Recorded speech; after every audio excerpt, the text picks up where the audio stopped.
Hello guys, तो क्या हाल है। तो जैसा कि हमने लास्ट एपिसोड में देखा था, नितिन और पार्थ दोनों ही दोनों अब साथ में स्टोन लीफ किंग को ढूंढते ढूंढते अब उस प्राचीन शहर के बीच में आ गए थे और एक घर के सामने आकर खड़े हो गए थे। थोड़ी देर बाद में थोड़ी सतर्कता के साथ में अब वह दोनों अंदर आ गए थे। जब दोनों अंदर आते हैं तो वह देखते हैं कि उनके सामने स्टोन लीफ किंग बैठा हुआ होता है और स्टोन लीफ किंग के सामने एक और भी पड़ा हुआ था जिसको वह कंट्रोल करने की कोशिश कर रहा था। और उसी के साथ में हमारा एपिसोड खत्म हो गया था।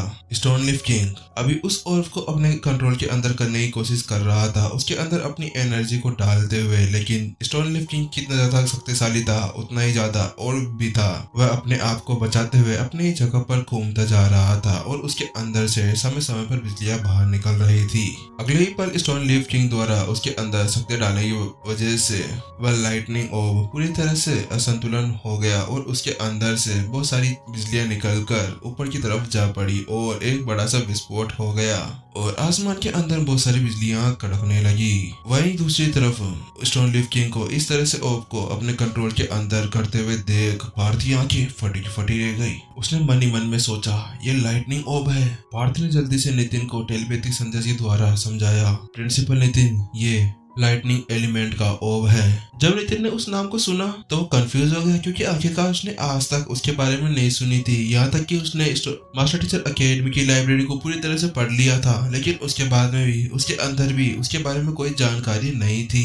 नितिन को इस तरह से हैरान होते हुए देख पार्थ ने उसे आगे कहा, ये एक लाइटनिंग एलिमेंटल ऑर्ब है। इसके अंदर लाइटनिंग की पावर है। जिस तरह से हम स्पिरिट स्टोन्स की पावर का यूज करते हैं और उसके अंदर ऊर्जा होती है, उसी तरह से इसके अंदर लाइटनिंग होती है। इसके अंदर लाइटनिंग की इतनी ज्यादा एनर्जी भरी हुई होती है कि अगर वास्तव में ये एक बार फट जाता है तो आसपास का पूरा एरिया खत्म कर दिया जाएगा और दुनिया के अंदर विनाश फैलेगा।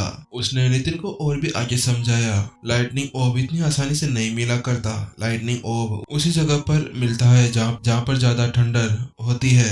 ये ठीक उसी तरह से दुर्लभ है जिस तरह से एक 9 स्टार मास्टर टीचर। और आपको ही पता है कि 9 स्टार मास्टर टीचर दुनिया के अंदर कितनी ज्यादा कम है। बहुत मुश्किल से ही मास्टर टीचर कॉन्टिनेंट के अंदर इन्हें देखा जाता है। पार्थ की इस तरह की बातों को सुनने के बाद में अब नितिन भी समझ चुका था कि पार्थ क्या कहना चाहता है, क्योंकि वह भी जानता था कि वास्तव में मास्टर टीचर कॉन्टिनेंट के अंदर 9 स्टार मास्टर टीचर्स कितने ज्यादा दुर्लभ थे। और जब पार्थ ने उसे लाइटनिंग एलिमेंटल ऑर्ब को उस 9 स्टार मास्टर टीचर्स के साथ में कंपेयर किया था तो उसके साथ में नितिन उसकी दुर्लभता को समझ चुका था।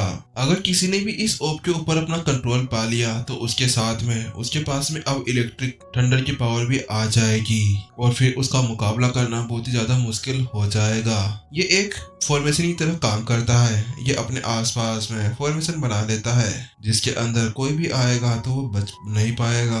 पार्थ की बातें सुनने के बाद में अचानक से नितिन के दिमाग में एक ख्याल आता है, तो क्या इसका मतलब हम सभी अभी एक गठन के अंदर हैं? पार्थ ने बड़ी घबराहट भरी हुई आवाज के साथ में नितिन को समझाया, इस पूरे लाइटनिंग फॉर्मेशन के ऊपर अब स्टोन लीफ किंग का अगर कंट्रोल आ जाता है तो उसके बाद में आदर्श और अन्य सभी मिलकर भी इसका सामना नहीं कर पाएंगे। पार्थ की बातें सुनने के बाद में नितिन को ऐसा लगा कि उसके शरीर के अंदर बहुत सारी बिजलियां दौड़ने लगी हो, क्योंकि वह भी वास्तव में उस स्थिति को समझ सकता था। वो तो नितिन उस वक्त यहाँ पर इसलिए आ पाने में कामयाब हुआ था क्योंकि उसने अपनी आत्मा का यूज किया था, वरना वो अपने शरीर के साथ में तो यहाँ पर बिल्कुल भी नहीं आ सकता था। उसी के साथ में नितिन के मन में एक और ख्याल आया, तो इसका मतलब ये हो सकता है कि कुछ समय पहले जो यहाँ पर इतनी सारी बिजलियां चमक रही थी उसका कारण यह स्टोन लीफ किंग था, क्योंकि ये इतनी देर से इस ऑर्ब को अपने कंट्रोल के अंदर करने की कोशिश कर रहा है। और वही बातें सोचते सोचते नितिन का रंग अब चेंज होता जा रहा था। उसके चेहरे का पूरा कलर उड़ चुका था। उसने अब और उसी घबराहट के साथ में उसने जल्दी से एंटाइप किंग के घोंसले के अंदर बैठे हुए वायलेट लीफ किंग से पूछा कि क्या यही स्टोन लीफ किंग है। और जब उसने उसे बताया कि हाँ वही है, उसी के साथ में नितिन के मन के अंदर गुस्सा भरने लगा था, क्योंकि उसी की वजह से वहाँ पर बहुत सारे मास्टर टीचर्स की जान जाने वाली थी। और उसके अलावा गोल्डन ओरिजिन कढ़ाई को भी कोमा के अंदर भेजने का यही कारण था। अगर लाइटनिंग एलिमेंटर ऑफ की केवल अपनी बचाव करने की क्षमताएं ऐसी है और उसके साथ में उसने इतना ज्यादा प्रकोप ढाया था, तो अगर इसके बाद में ये पूरी ताकत का यूज करता है तो इसके साथ में क्या होगा। हमें अब बिना किसी देरी के इसको यहीं पर ही रोकना होगा, वरना अगर एक बार ओब उसके हाथ के अंदर लग गया तो उसके बाद में उसके ऊपर काबू करना बहुत ही ज्यादा मुश्किल हो जाएगा। क्योंकि पार्थ ने पहले ही आदर्श और उसके बीच की वो लड़ाई देख ली थी और उसके बाद में उसे पता चल गया था कि स्टोन लिफ्टिंग वाकई में कितना ज्यादा ताकतवर है। और पार्थ भी जानता था कि वह अपनी इस क्षमता के साथ में उसका सामना नहीं कर सकता था, लेकिन अब उसके पास में कोई और चारा भी तो नहीं था। क्योंकि अगर वास्तव में वह लाइटनिंग ओब उसके हाथ में लग जाता है तो उसके बाद में उसकी वह पूरी टीम बहुत बड़ी मुसीबत के अंदर फंस जाएगी और ऐसा वह नहीं होने देना चाहता था। पार्थ की चिंता को समझते हुए नितिन ने भी अपना सिर हिला दिया। नितिन और पार्थ दोनों वहां पर दूर खड़े हुए अभी तक बातें कर ही रहे थे। अचानक से उस ओब के अंदर से बहुत सारा ओरा बाहर निकलता है और लाइटनिंग की ठंडर के साथ में वह उसके आसपास घूमने लगता है और एक शक्तिशाली ऊर्जा आसमान में जाकर ब्लास्ट होती है। ऊपर का पूरा आसमान नीला हो जाता है, बिजलियां चमकने लगती है और ऊपर एक बादलों का भंवर बनना शुरू हो जाता है। और उस चीज को देखने के बाद में स्टोन लिफ्टिंग की आंखें चमक उठती है, क्योंकि उसे पता चल गया था कि उसने अब ओब के ऊपर अपना कंट्रोल पा लिया था। उसके बाद में उसने अपना एक हाथ आगे बढ़ाया और उस ओब को अपनी ओर खींचने लगा। उसके हाथ के अंदर से एनर्जी बाहर निकल रही थी। वह एनर्जी ग्रीन कलर की थी, जो ऐसा लग रहा था कि एक वैक्यूम हो। और अब वो ओब भी अपनी जगह से धीरे धीरे घूमते हुए उसके हाथों की तरफ बढ़ रहा था। ये देखने के बाद में कि स्टोन लिफ्टिंग ने उस ओब के ऊपर थोड़ा बहुत कंट्रोल पा लिया, पार्थ का पूरा शरीर कांपने लगा। उसने बोला, अब हमारे पास में कोई और चारा नहीं है, हमें जल्दी से उसे रोकना होगा। और बोलने के साथ में उसने जल्दी से स्टोन रिंग के अंदर से एक तलवार बाहर निकाल ली। अपनी जगह पर खड़ा हुआ एनर्जी को इकट्ठा करते हुए अब जल्दी से वह तलवार लेते हुए सीधा स्टोन लिफ्टिंग की तरफ बढ़ गया। पूरी गति के साथ में अब वह एक ही पल के अंदर स्टोन लिफ्टिंग के पास में पहुंच गया था।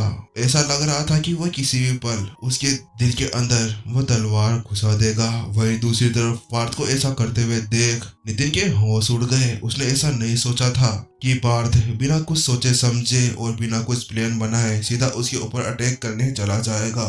नितिन चाहता था कि एक बार स्टोन लिफ्टिंग के हाथ में वो ओब लग जाएगा तो उनके लिए और ज्यादा मुश्किल बढ़ जाएगी, लेकिन नितिन तो ये सोच रहा था कि एक बार ओब लगने के बाद में भी उनके पास में कोई और दूसरा रास्ता तो होगा ही जिसके बारे में वह सोच सकते थे। लेकिन अब ये देखते हुए कि पार्थ पहले ही स्टोन लिफ्टिंग के ऊपर हमला करने के लिए चला गया था, नितिन अब उसको बैकअप देने के लिए तैयार बैठा हुआ था, ये देखने के लिए कि अगर कोई परेशानी होती है तो वो उसका साथ दे सके। वहीं दूसरी तरफ अभी भी स्टोन लिफ्टिंग उस ओब को अपनी तरफ खींचता जा रहा था, लेकिन अचानक से उसने अपने पीछे बहुत ज्यादा भयानक शक्ति को आते हुए महसूस किया और वो पीछे पलट कर देखता है तो वो पाता है कि उसके पीछे पार्थ था। उसने उसकी बिल्कुल भी फिक्र नहीं की। उसने तो हंसते हुए कहा, तुम लोग मरे नहीं, तुम यहाँ पर पहुंच गए, लेकिन तुम्हारे अंदर क्या दिमाग नहीं है? अगर तुम लोग वहाँ से बच गए थे तो तुम्हें वहीं से ही निकल जाना चाहिए था। क्या तुम दोनों को यहाँ पर मरने के लिए भेजा गया है या फिर तुम दोनों जीने से थक चुके हो? अगर ऐसा है तो ठीक है, मैं आज तुम्हारी ख्वाहिश यहीं पर ही पूरी कर देता हूँ। वही बोलते बोलते स्टोन लिफ्टिंग के चेहरे के ऊपर एक घातक सी मुस्कान आ गई। उसने अपने बाएं हाथ से ओब को खींचना जारी रखा और दूसरी तरफ दाएं हाथ की यूज करते हुए उसने एक बड़ा सा पंच बना लिया। उस पंच के अंदर उसने पूरी एनर्जी का यूज भी नहीं किया था। डिंग, और उसके साथ में वह पंच और पार्थ की तलवार दोनों टकराती है, लेकिन स्टोन लिफ्टिंग को पार्थ के उस हमले से कुछ भी नहीं हुआ था, जबकि पार्थ ने उसके अंदर पूरी ताकत लगा दी थी। वहीं दूसरी तरफ स्टोन लिफ्टिंग का वह वार पार्थ की पूरी तलवार को चकनाचूर कर देता है। ऐसा लग रहा था जैसे कि वह कोई तलवार ना होकर एक कांच का टुकड़ा हो। और वहीं पर ही उस स्टोन लिफ्टिंग का पंच नहीं रुकता। वह स्टोन लिफ्टिंग का पंच तलवार को तोड़ते हुए सीधे अब पार्थ के सीने की तरफ बढ़ने लगता है। बूम, और एक ब्लास्ट के साथ में पार्थ के सीने के ऊपर एक जोरदार प्रहार होता है और उसी के साथ में वह जोरदार एनर्जी के साथ में उछाल दिया जाता है और वहां पर एक जोरदार सोनिक वेव उठती है। पार्थ अभी जहाँ पर जाकर गिरा था वहाँ पर एक बड़ा सा गड्ढा हो जाता है। पार्थ की ऐसी हालत को देखने के बाद में नितिन का मुंह खुला का खुला रह जाता है। वह समझ सकता था कि पार्थ कितना ज्यादा शक्तिशाली था। उसने ये पर ही देख लिया था कि पार्थ के अंदर कितनी ज्यादा एनर्जी थी, लेकिन वही दूसरी तरफ स्टोन लीफ किंग ने अपनी पूरी ताकत का भी यूज नहीं किया था और पार्थ की ऐसी हालत कर दी थी। उसके बाद में नितिन समझ सकता था कि स्टोन लीफ किंग के अंदर कितनी ज्यादा ताकत थी, लेकिन नितिन ने ज्यादा सोच विचार नहीं किया और उसने जल्दी से अपनी ग्लेशियर सोर्ड बाहर निकाल ली और फिर वह भी अपनी ग्लेशियर सोर्ड के अंदर पूरी एनर्जी इकट्ठा करने लगता है। आसपास की पूरी एनर्जी उस ग्लेशियर सोर्ड के अंदर खींचने लगती है। नितिन जोर से एक कदम जमीन के ऊपर मारता है और हवा के अंदर उड़ जाता है और तेजी से तलवार को हाथ में लिए हुए उस राक्षस की तरफ बढ़ने लगता है। नितिन और वह तलवार दोनों मिलकर एक बड़ी सी तलवार बना चुके थे। उसकी फोर्स इतनी ज्यादा थी कि ऐसा लग रहा था पूरा स्पेस भी फट जाएगा। हालांकि नितिन के विचार कुछ और ही थे। उसका वार स्टोन लीफ किंग के ऊपर नहीं था, वह सीधे पहले उस ओब को दूर कर देना चाहता था। उसका पहला लक्ष्य ही वह ओब था, क्योंकि नितिन जानता था कि अगर एक बार वह ओब स्टोन लीफ किंग से दूर हो जाता है तो उसके बाद में वह स्टोन लीफ किंग को कैसे भी कर संभाल लेगा। वहीं दूसरी तरफ नितिन को अपनी ओर आते हुए देख स्टोन लीफ किंग हंसने लगता है। हो तो तुम्हें ऐसा लगता है तुम ऐसी छोटी मोटी चालों के साथ में मुझे हरा पाओगे? स्टोन लीफ किंग ने नितिन का वह इरादा भांप लिया था कि वह क्या करना चाहता है। तुम मूर्ख इंसान, तुम क्यों नहीं समझते कि तुम हमारा सामना नहीं कर सकते, बस फिर भी मुंह उठाकर यहाँ पर चले आते हो। और अब नितिन को अपनी ओर बढ़ते हुए देख स्टोन लीफ किंग ने केवल अपनी 2 ही उंगलियां उठाई और एक टन वह 2 उंगलियां तलवार दोनों एक दूसरे से टकराती है और वहां पर एक तेज सोनिक बूम उठता है। नितिन को इतना ज्यादा झटका लगा कि उसकी हाथ से वह तलवार छूट जाती है और कई दीवारों को तोड़ते हुए एक दीवार के अंदर जाकर गड़ जाती है।